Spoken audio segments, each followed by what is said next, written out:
Welcome students to the course Biological Psychology. The video I'm recording is for the lecture number 11. And in this lesson, this video number 11, I'll be explaining the stress regulation. So in this video, we will learn what is stress and how stress is regulated, what mechanisms are behind the regulation of the stress, and how body cope up with the situation of something like the stress. So let us start with the first slide, which is the stress response.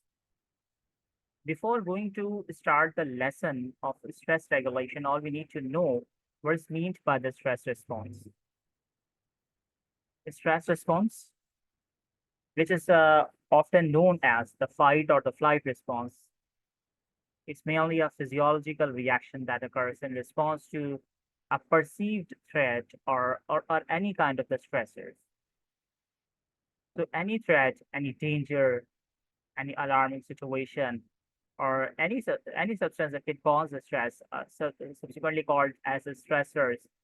So all the physiological responses that occur in response to any perceived stressor is called as the stress response. So this response is orchestrated by the sympathetic nervous system, and it involves various hormonal and the physiological changes which are required to prepare the body to either confront the threat or flee from it. So there are the various components of the stress responses, like say, for example, it is starting with the perception of a stress. What is mean by the perception of a stress? Perception of stress is something like the stress response begins when the brain process or perceives a stressor. So any kind of the stressor is reported to the brain, whether it is a physical or a psychological stress. This is something called as a perception of the stress. So the stressor can either be the physical, like the loud noise, or any physical threat, or any alarming situation, or any sign of the danger, like the physical signs or symptoms. Or stress can either be in the form of the psychological, like a deadline, or a meeting deadline, or public speaking session, or something like that. So the perception of a stress is something like that the messages which are received by the brain when the stressor is reported to that site. Once the stress perception is done, the next step is the activation of the sympathetic nervous system. And here, once the brain detects the threat, once the brain find out or find out or monitor any kind of the change, it signals the sympathetic nervous system to release the stress hormones. And we are aware the stress hormones that work finally and primarily in the body of the human beings include the adrenaline, often called as the epinephrine, and the noradrenaline, it is often known as the norepinephrine, with both of these two hormones released from the adrenal cortex of the adrenal gland. So the first step in stress response is to perceive the stress, number one, and number two is the activation of the sympathetic nervous system. Once the activation of the sympathetic nervous system is done by the endocrine hormones like epinephrine or norepinephrine, often known as the fight or the flight hormones, there is a change that is part of the physical changes. So what physical changes can be done in there because of the release of these hormones? So these hormones like adrenaline or noradrenaline, that is epinephrine or norepinephrine, they trigger the several physiological changes which are aimed at enhancing the physical performances. Now, what kind of the physical changes can be done in there if there is such kind of a change, like if any kind of the stress is reported to the brain and the sympathetic nervous system is activated. So yes, the heart rate of the person can be increased, and the blood pressure too. But what causes this increased heart rate and why the heart rate is increased and the blood pressure is increased? Because in order to pump the more oxygen-rich blood to muscles and vital organs, it is essential to increase the heart rate and the blood pressure. So in any kind of the danger or in any kind of the alarming situation, like say for example, if someone is passing through a dark street and all of a sudden a dog starts to bark at the backside of that person, so the heart rate of that person will fluctuate quickly and rapidly, and the blood pressure of that person may change quickly or rapidly. Dilated pupils. Why so? Because it is required to improve the vision and the peripheral awareness. So, in order to improve the vision, in order to prepare the awareness, that is a peripheral awareness, it is required to dilate the pupils. Next, we have something like increased respiratory rate. And why the respiratory rate should be increased? Because if the respiratory rate is increased, there is a more and more supply of the oxygen to the bloodstream. So if there is abundant amount of the oxygen supply to all the parts of the body, and specifically to all the vital organs of the body, so it means that all the physiological functions are going to be performed very well. All right, next but not the least is the increased blood flow to the muscles. And yes, it is required for what? For physical actions, for physical movement. The dog barked behind someone. The person will do what? He can start running. He can do what? He can climb here and there. He can switch. He can start jumping. So in order to have the physical activities, there is a requirement of increased blood flow to the muscles. There is a decreased digestive and the immune system activity. And yes, resources are diverted away from the non-essential functions like digestion and immune responses. Then there is the activation of the HPA axis. So in addition to the immediate sympathetic response, the hypothalamic pituitary adrenal axis is activated. This hypothalamic pituitary adrenal axis is also abbreviated as the HPA. The hypothalamus signals the pituitary gland to release the adrenocortical releasing hormone, adrenocorticotropic hormone, that stimulates the adrenal gland to produce the hormone called as the cortisol. And this cortisol in results helps to sustain the stress response over a longer time period by increasing the glucose availability, and it also helps to modulate the immune responses. So this is how the stress response occur, but the question arises here, how the end of the response takes place. So once the perceived threat or stressor subsides, like the dog barked or the sign of any danger or any calamity or any kind of the stressor, whether it was a physical or the psychological factor, once the perceived threat or stressor subsides, the parasympathetic nervous system, which is responsible for the process of rest and digestion, has to return the body to its normal state. This process of returning of the response to its ending state is often known as the rest and the digest response. So if I cut my discussion short for this slide, the stress response is crucial for survival, as it prepares the body to react quickly and effectively to potentially dangerous situations.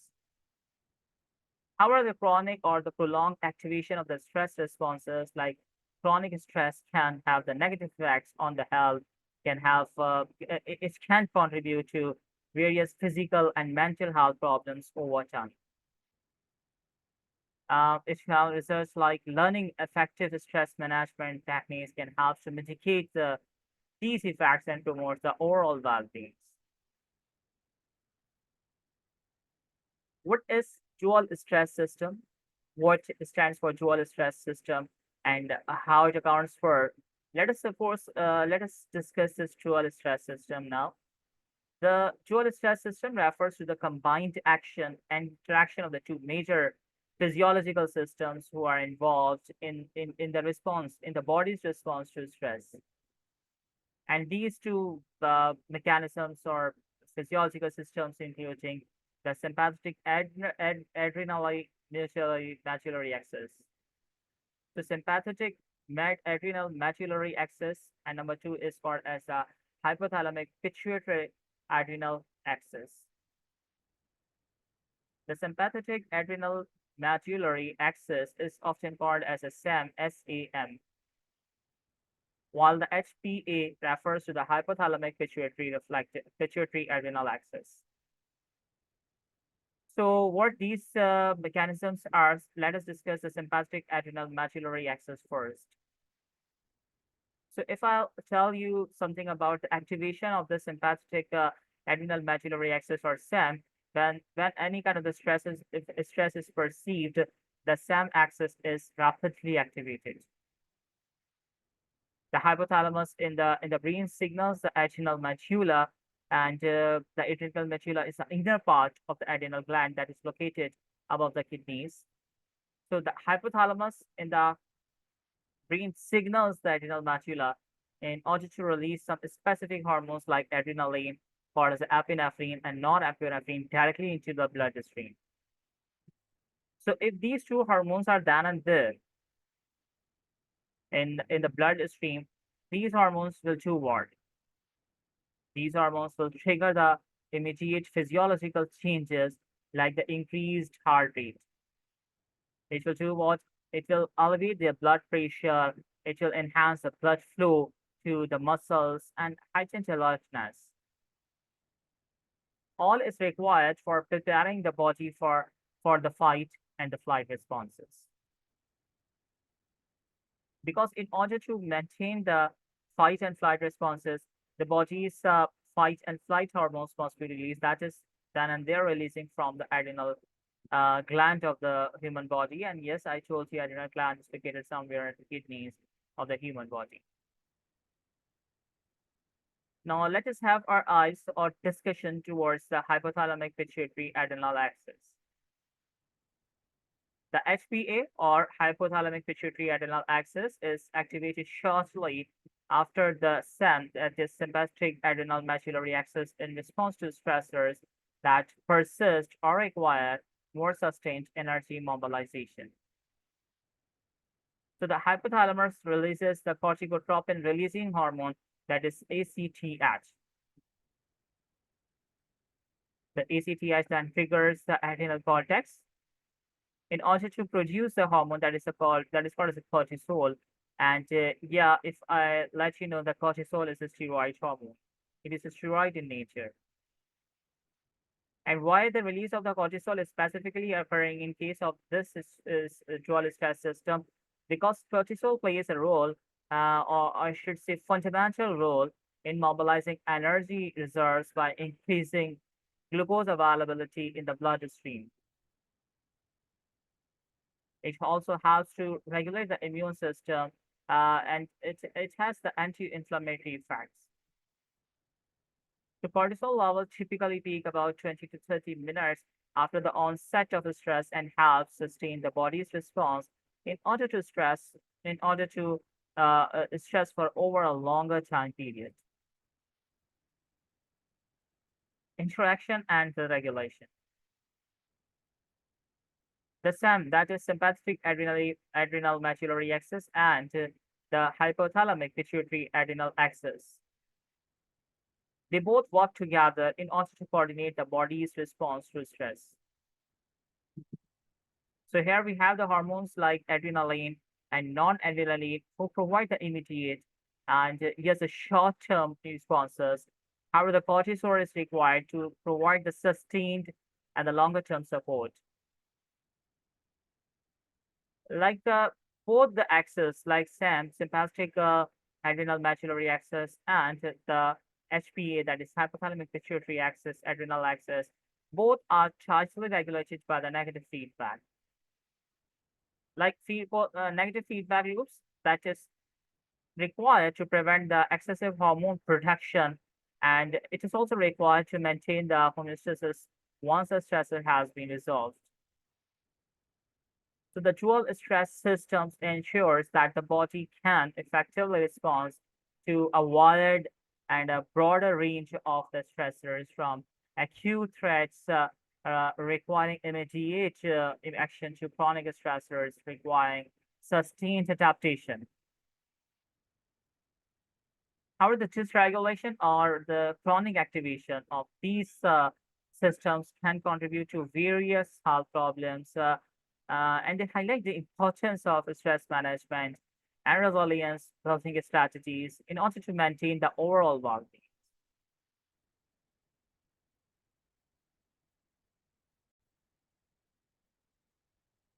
All right, what is meant by the brain's stress detectors? What what is meant by the stress detectors, and why specifically we are going to study the brain's stress detectors? What these brain stress detectors are, and how they are essential, and how what essential components of these brain stress detectors are. The brain's stress detections and response system, it is a quite complex process and involves several key structures and mechanisms. So these brain stress detectors include the localities of the brain like amygdala or hypothalamus or hippocampus or pituitary gland and adrenal glands and the prefrontal cortex that is called as the PFCs. So what accounts for amygdala? And we are aware that amygdala is often refers to the brain's fear center. So the amygdala plays a fundamental role in processing emotions, including the emotions of fear and anxiety. It is involved in detecting the potential threats in the environment, and yes, they are required in triggering the body's stress responses. Next is the hypothalamus. Hypothalamus is a small region at the base of the brain, and this part of the brain actually uh, uh, con- actually work as a control center for many automatic functions like the stress responses. Hypothalamus is responsible to receive the signals from other parts of the brain that is to receive the messages from the amygdala and is also associated with initiation of the release of the stress hormones. Hippocampus, the part of the brain that is involved in the memory formation and the retrieval. This hippocampus also interacts with the amygdala and hypothalamus during the stress responses because this hormone helps to contextualize the stressors and can modulate the intensity of the stress responses. The other area that works as a brain stress detector is the pituitary gland. The pituitary gland is just located just below the hypothalamus, and the pituitary gland is often called as a master gland of the body because it is responsible to secrete certain hormones that regulate other glands throughout the body. It releases the adrenocortico-releasing tropic hormone, that is ACTH, because this hormone is essential in response to stress signals from the hypothalamus. We have some adrenal glands, and the adrenal glands are situated at the top of the each kidneys on both sides of the kidneys. Like adrenal glands are two in number, one on each kidney, and the adrenal gland produces stress hormones like adrenaline, called as epinephrine and cortisol.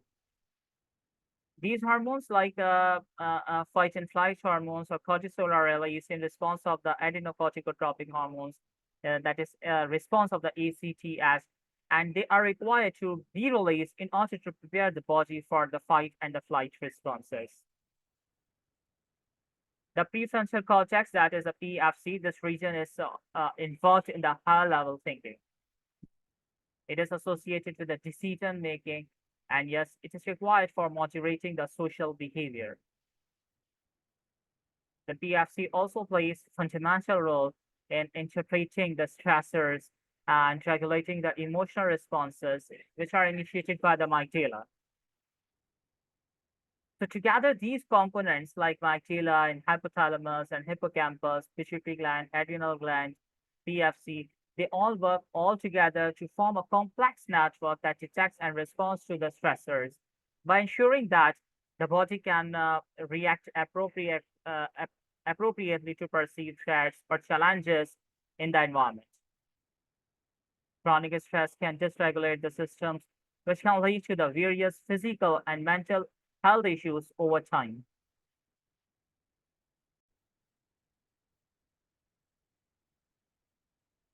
All right. On this slide, I will explain you the neurobiology of resilience. What actually the resilience is. Resilience in neurobiology specifically, as we are speaking and having our discussions on to the topic of biological psychology. So in the field of the neurobiology, the resilience refers to the ability of the brain to adapt to stress or adversity or trauma or significant challenges and bounce back to a balanced state. It involves complex interactions between the various neural circuits, neural transmitters, and it also involves the hormones. It includes the genetic factors too. So it is actually the ability of the brain in order that is required to adapt to stress or trauma or any significant challenges. The key aspects of the neurobiology of resilience include the neuroplasticity. It includes the stress response systems. It includes the neurotransmitters. It goes with the brain regions, genetic factors, other life experiences, and epigenetics. So what neuroplasticity is? Neuroplasticity is the brain's ability to recognize itself in response to experience. That is to analyze itself, to find out itself in order to in response to any kind of any experiences. So resilience often relies on the neuroplasticity because it allows the brain to do what to adapt to stressors, and it also make able to form the new neural connections. So if more and more new connections are there, so it means more and more experiences are there, and yes, the brain's ability will be more and more there, functioning properly. Stress response systems. The stress response systems, if accounts for, if we discuss the resilience, so the resilience involves the regulation of the stress response systems, including the hypothalamic pituitary adrenal axis and the sympathetic nervous system. So both of these two systems, that is the hypothalamic pituitary adrenal axis and the sympathetic nervous system, both of these two systems release hormones, certain hormones like cortisol, and they also release the hormones like adrenaline because these all hormones occur or releases in response to stress. And resilient individuals often show efficient regulation of these responses. The neurotransmitters like we have the various neurotransmitters in our body, but importantly we are discussing the neurotransmitters in this course, including the dopamine or serotonin or norepinephrine. They all play fundamental and a crucial role in the resilience. All of these hormones affect the mood regulation. They are also required for the motivation, and they are required for the ability to experience the pleasure, all of which are important of coping with the stress and adversity. Next, brain regions. Which brain region are associated with the neurobiology of resilience? So resilience is associated with a specific part of the brain. Not whole part of the brain is associated, not whole the brain is associated with the resilience, but yes, some specific parts of the brain are associated with the resilience. And these specific parts, including the prefrontal cortex part as the PFC. The other region which is required for resilience is the amygdala and hippocampus, and anterior cingulate complex.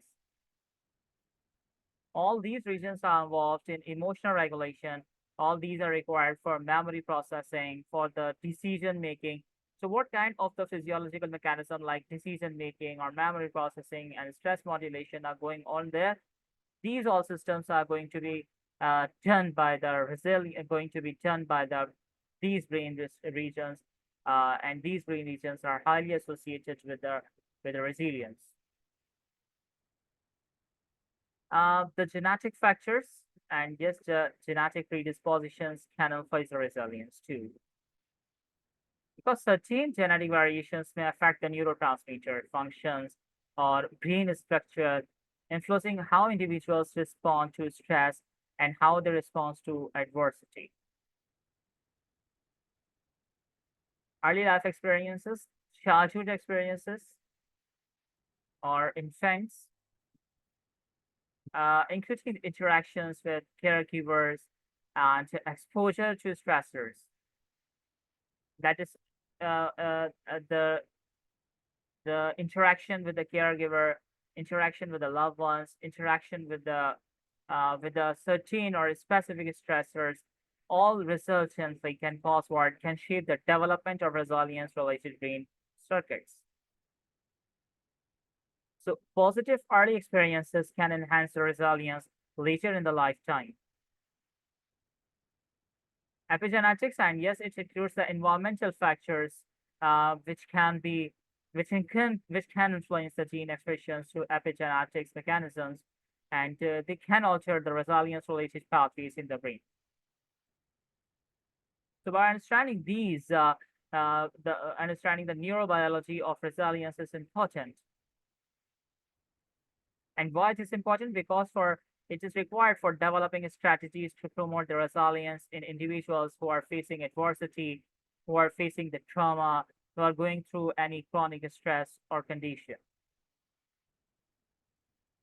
And yes, research in this field, particularly neurobiology, it aims to identify the biomarkers, therapeutic targets, and interventions that can enhance the resilience and improve the mental health outcomes.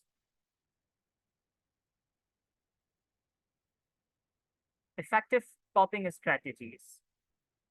What effective coping strategies are and why they are required? These effective coping strategies are specifically the behaviors or thoughts or actions or beliefs that individual use to manage the stress, adversity, or challenge the situations. These strategies can help to maintain the emotional balance, which can reduce the negative impact on mental and physical health and promote the resilience. So effective coping strategies have there are some strategies like the problem solving or emotional regulation or seeking social support, cognitive restructuring, or physical activity, setting the boundaries, mindfulness and relaxation techniques, humor and positive outlook, seeking professional help, engaging in hobbies and interests, and etc.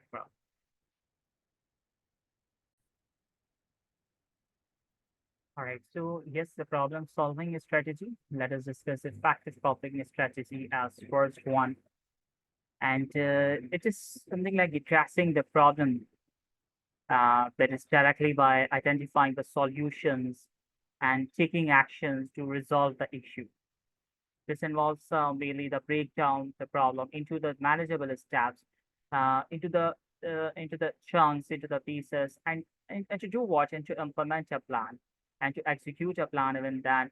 And yes, all we need to do what we need to address the problems first. That is one of the most effective strategy in order to cope up with the problems. Because if someone is not going to identify the problems and he's unable to even find out the problems. He is unable to find out the situations. So yes, the problems cannot be solved out in those scenarios. So one needs to do what he should address the problems on the first piece, number one, and then he needs to take actions by managing the steps into into the smaller and smaller pieces, into the manageable steps, or into the chunks. Number next is the emotional regulation. So it includes the techniques to manage and regulate the emotions like deep breathing, mindfulness meditation, and it also goes with engaging in activities that helps to promote the relaxation and reduces the stress. So if these strategies are going to be have by someone in their life, so these strategies can do what can result in the regulations by means of the emotions. And we can have the deep breathing, we can have the mindfulness practices or mindfulness exercise or meditations like yoga or walking or jogging and something like that. Yes, the problems can be solved by having the support of the social members, like socially connected with the friends, by connecting with the family members, by having introductions or making association with the trusted individuals. So if these kind of the supports are being seeking, like talking to friends, gossiping with them, and making friends, making chit chats with them, so these can result in what? They all result in the emotional support. They will toward your next partners, your social support members, supportive members will give you the choice or perspective. The social support can provide you the comfort. They can give you the validation and the practical assistance during the difficult times. Cognitive restructuring, that is changing the negative thought patterns and replacing those thought patterns, replacing those negative things to with more positive or realistic thoughts. These involve challenging the rational beliefs or reframing the situations and focusing on strengths and opportunities. Physical activity can be walked there, and yes, we can have the help from the physical activities, like engaging in the regular exercises or physical activities.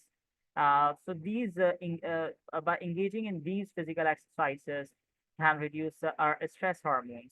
That is the hormones that is essential for causing us a fight and the flight response, that is a cortisol. So by engaging in the physical activities, by engaging in the playing games or walking or jogging or running or exercising. This can reduce the levels of the cortisol in our body. And resultantly, the negative feedback will work there and the endorphins will be increased. And you know what? As cortisol is a hormone that works in all situations where our body works in response to fight and flight responses. However, the endorphins are those hormones who are involved in promoting a sense of well-being, and they are essential in reducing the tension from our bodies. So yes, if level of endorphin is maximum in our body, so yes, the overall well-being and the physical well-being and the mental well-being will be done, and there in our bodies, we will be having least tension then.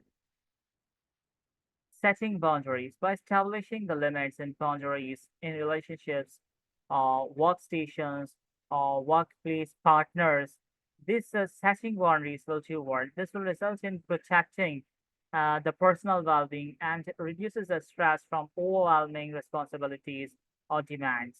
This will do what? By setting the boundaries, by setting the limitations, by establishing the red lines or the red flags. So it is required, it is necessary to be acquired because one should not be allowed to interfere in your personal life. One should not be allowed to have gossips, any kind of the gossips that even you do not want. So setting of the boundaries should be required because it is essential in protecting the well-being and stress. It reduces the stress from overwhelming responsibilities. And the technique that a man can have is the mindfulness and relaxation techniques. So this mindfulness and relaxation techniques includes the practices like yoga or progressive muscles tension or progressive muscles relaxation or guided imagery. They all can help to calm the mind. They can all work to reduce the physical tension and all work to promote the overall relaxation. So yes, this strategy can be acquired if the above strategies are not working, or if the above strategies are not that much good in the standard, so yes, we can have the help from these mindfulness and relaxation techniques. Humor and positive outlook. So yes, using humor to lighten the difficult situations and maintaining a positive attitude can enhance the resilience and perspective. This all can help to manage the stress more effectively. So yes, humor can work by taking the help from the humors, by taking the guidelines from the humors. This can help again to cope up with the problems. Professional help can be taken by consulting with a therapist, by have a consultant appointment with the counselors, or meeting with any mental health professionals for guidance, for support, and for the therapeutic interventions when coping along become challenging. Engaging in hobbies and interests, that is pursuing activities that can bring joy, satisfaction, and a sense of accomplishment can provide a positive dedication, can provide you a positive distraction from stressors, and promote the mental well-being.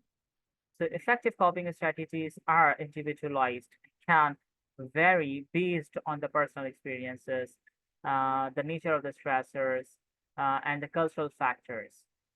Experimenting with the different strategies and identifying those that work best for each person is key to developing effective coping skills over time. Coping reappraisal. What coping reappraisal is, what and how coping reappraisal works. So I'll be explaining you this coping reappraisal in the slides. Coping reappraisal is also known as the cognitive reappraisal. It is a psychological strategy that is used to manage the emotional response to stressful or challenging situations by doing what? By reinterpreting their meaning. Instead of changing the external circumstances, copying the reappraisal involves altering the way one thinks about the situation, thereby influencing the emotional reactions and coping behaviors. The question then arises like how the copies reappraisal work. So the copying reappraisal works by focusing these points or by following these points, like reinterpreting the situation and changing the emotional response by enhancing the coping abilities, by adaptive functioning, skill development. So what accounts for the reinterpreting the situation? It mainly involves reframing the meaning or significance of a stressful event or a situation. So this could mean that viewing it from a very different perspective, from a different angles, by considering alternative explanations or focusing on aspects that are less distressing or more manageable. Changing emotional responses by repressing by repressing the situation, individuals can modify their emotional responses. Like for example, if faced with a setback or at work, so instead of seeing it as a complete failure, one might reappraise it as a learning opportunity or a chance to improve their skills. So if there is a failure of something, if someone failed in achieving a milestone, he has done some coping strategies as well, but yet he is unable or she is unable to achieve the desired goals. He has not achieved or she has not achieved their positive outcomes or what she wants to, but but at this time of event is now, he should do what? He should change the emotional responses by doing so, by doing what? By facing, by not engaging it in that failure, by not completely uh, pinning on that situation. He needs to do work. He needs to learn from that failure. He needs to learn from that mistakes. Enhancing the coping abilities. The coping reappraisal helps individuals feel more in control of their emotions and responses. This enhancing coping abilities by enhancing coping abilities, and it means enhancing all those abilities which we learned on our previous slides. So by enhancing those coping abilities, it can reduce the feelings of helplessness, and it can overwhelm by promoting a sense of agency and, and resilience in managing the challenges. Adaptive functioning here, research suggests that coping reappraisal is associated with better psychological outcomes, including lower levels of anxiety, the lower levels of the depression. So it promotes the adaptive functioning by encouraging the flexible thinking and problem solving skills. So, yeah, skill development is required even then there, because I should say, like other coping strategies, we have been through the coping strategies in the previous slide. So like other coping strategies, coping rehearsal can be developed, and it can be strengthened over the time through the practices, through the self-awareness. So this involves recognizing the automatic negative thoughts and actively replacing them with a more constructive or positive interpretations. Now, if I give you the examples of the reappraisal, so this example of the coping reappraisal, like reframing, first, like seeing a setback as a temporary challenge rather than a permanent failure. Like, for example, if someone got failed in some specific objectives, or he or she was unable to achieve that desired goal, he or she have not achieved the have not achieved the milestone.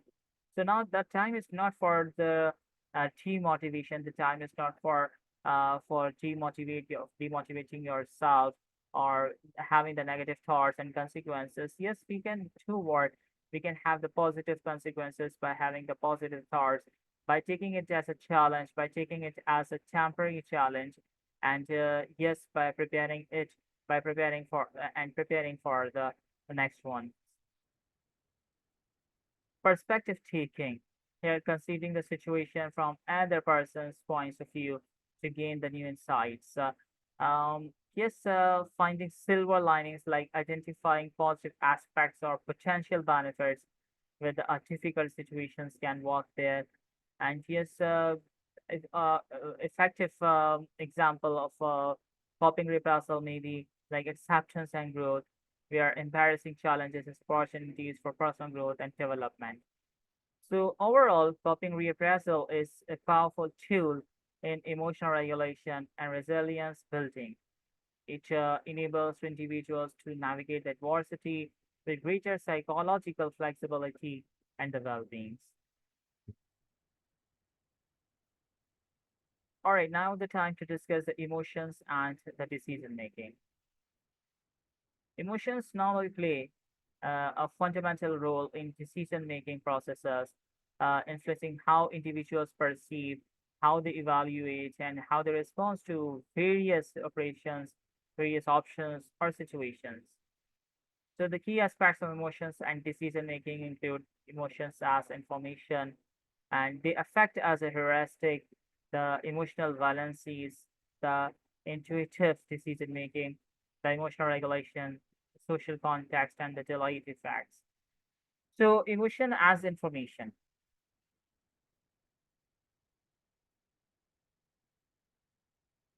Emotions provide the valuable information, like about one's preferences, about one's values, about one's potential risk associated with the different choices, with the different options, with the different or available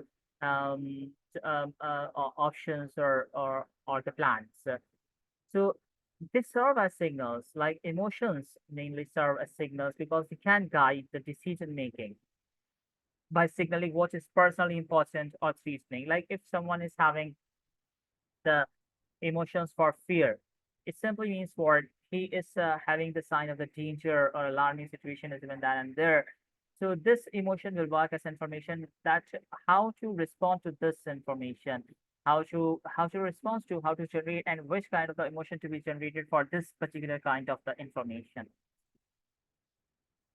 Affect heuristics. So yes, emotions can act as a mental shortcuts or heuristics that simply decision-making process that simplify the decision-making processes. Like, for example, positive emotions may lead to more risk-taking behaviors, and these can lead to a more and more challenging task can be taken easily. The difficult task can be managed easily if the positive emotions are there. If we lead our bodies by the help of the positive emotions. But yes, if the negative emotions are there, so these negative emotions may prompt the cautions or the defensive decisions. So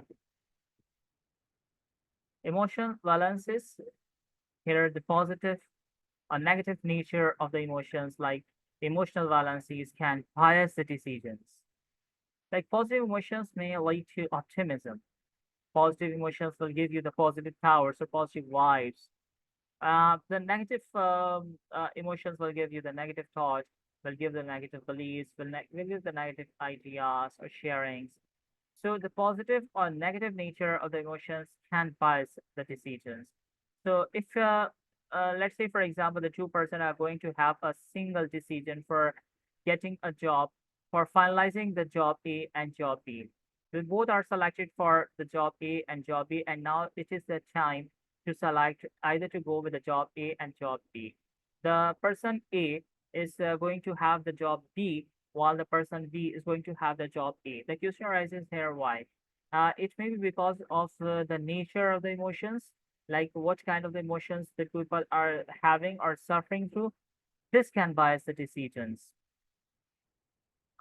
So positive emotions may lead to the emotion optimism and a preference for the rewards, whereas negative emotions can lead to the risk reversions, aversions, and focus on avoiding the losses. Intuitive decision making. Emotions can influence the intuitive or gut level decisions where individuals rely on emotional cues and past experiences rather than the deliberate analysis. So again, this can be beneficial in situations where quick decisions are required, where the decision should be done quickly and the decision should be made rapidly. So there, this is beneficial, but it is not beneficial if the quick decisions are not required. Emotional regulation. Emotional regulation is something like effective emotion regulation skills. Yeah, like effective, if the emotions regulation skills are effective ones, like if they are the effective, they can enhance the decision making by promoting the clear thinking, by reducing the impulsive reactions, and by facilitating a balanced considerations of the options. So yes, by doing all of these, so the emotion regulations can be done. Social context. So emotions in decision making can be influenced by social factors such as social norms, peer pressure, emotional cues of others. Social emotions like empathy, guilt for, or any kind of distress or depressions, they can impact the decisions that involve the moral or interpersonal considerations. The delayed effects, emotions can have the lasting effects on decision making beyond the immediate moment. So emotional experiences and memories can shape future choices and preferences. So by understanding these, or by understanding the interplay between emotions and decision making, it is very much crucial for individuals and organizations for seeking to make informed and effective decisions. It highlights the importance of emotional intelligence. It highlights the importance of self-awareness. It gives us strategies for managing the emotions in order to optimize the decision outcomes, decisions outlays, or the results of the consequences of the decisions. Emotional awareness allows individuals to harness the power of emotions as valuable inputs while mitigating the potential biases or irrational influences may hinder the optimal decision making.